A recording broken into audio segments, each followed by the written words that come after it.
What is up, folks? This is Briston with Briston Gaming. We are back with another exciting episode of 7 Days to Die Mods Week. The show help figure out what mods are good for you. And this week we have an easy week ahead of us. You see here, we're going to cover some really cool, really simple mods. But before we do anything, I do want to say thank you all for the support. It really did mean the world to us. It's been hard going through family stuff, funeral, things like that. It's just the support you guys gave was just really cool. Thank you so much for that.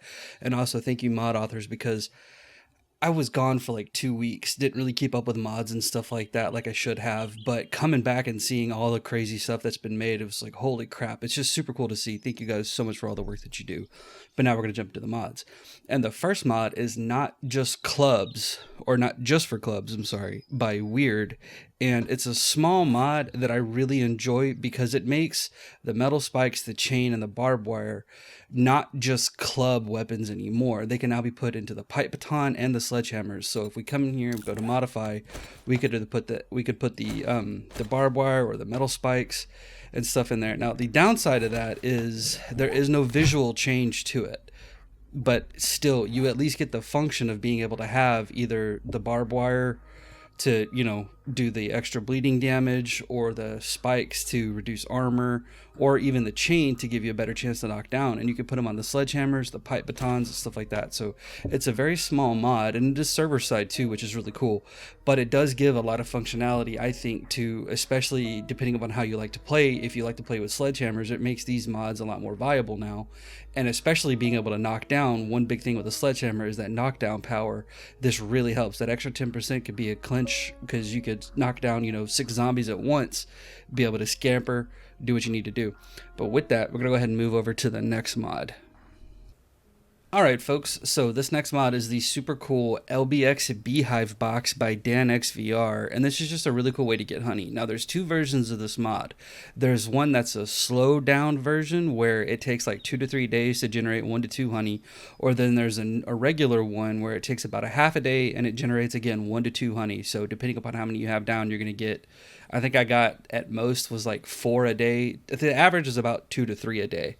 But you come in here to your workbench, and so long as you have 80 wood, 1 glue, and 10 nails, you can craft the beehive box. Well, once you craft it, you come over here and you set it down, and it looks like these. And then it'll take time to fill. Now, we have a filled one that shows empty here, but I want to show you what happens. So when you come up and you actually go to loot it, you would pull anything there out, and then it would just refresh back to this and just continue to build up, you know, more honey.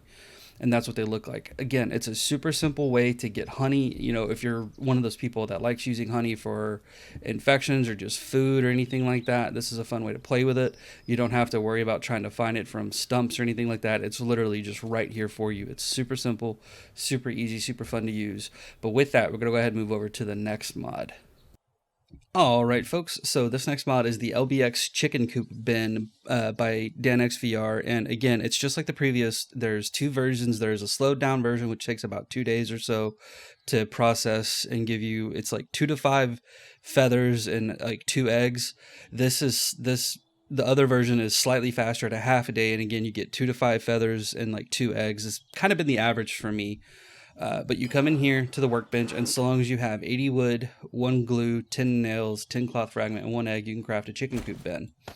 And then you can go set it down somewhere, like we have some over here. You set it down, and it'll take time to process through. And now again, just like the previous time, I've spawned an empty one in just to show you what happens when you come and loot it. So you come in here, loot, you'd either see feathers and eggs there, but when you loot it, it pops back to the base version. And then again, over the course of about a half a day or so in game, it'll populate out and fill up with feathers and eggs. And again, the average I've gotten is like 2 eggs and about 3 feathers or so per time, which doesn't seem like a hell of a lot. But if you combine it with the honey and stuff like that from the previous mod, you can actually start rolling in a small, really easy source of food that you can easily, you know, use to carry yourself through the first few days, especially because the resources for these are super simple to get. You'll have all these in spades within the first few days, especially if you're not scrapping your nails and stuff like that. And it just gives you a source of 1, honey to cure infections or food, and 2, eggs for food and feathers for arrows, stuff like that. But with that, we're going to go ahead and move over to the last mod.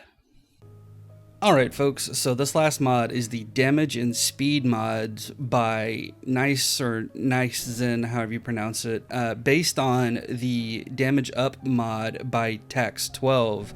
And when you come in here to your workbench, if you type in damage, you see I've got duplicates showing. So I've got both mods installed so I can show you the kind of differences between the original damage power up and then the current mod we're talking about, the damage and speed mods. So the damage and speed mod, when you go to craft the ×2 damage mod, you see we have to have 5 raw diamond. Whereas on the original mod, you don't. It's just duct tape, mechanical parts. So the Nice or Nicezen version requires slightly more rare materials, a lot more material, because you see it requires 120 forged steel.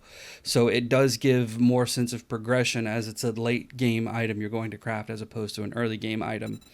But also, if we type in speed, you have a 10 and all the way up to a 75% speed mod, which you see raw diamonds at the 75% speed requires, up to 100% speed, which requires 5 raw diamonds. So again, the progression is a little bit more difficult on the Nicezen version, and it is a cool server-side mod, so you don't have to worry about clients and stuff like that. But if we come in here and we install these on the AK, you see the base damage on the AK is just 53 plus 4, right? Well, if we go to do the ×2, that jumps up to a lot higher.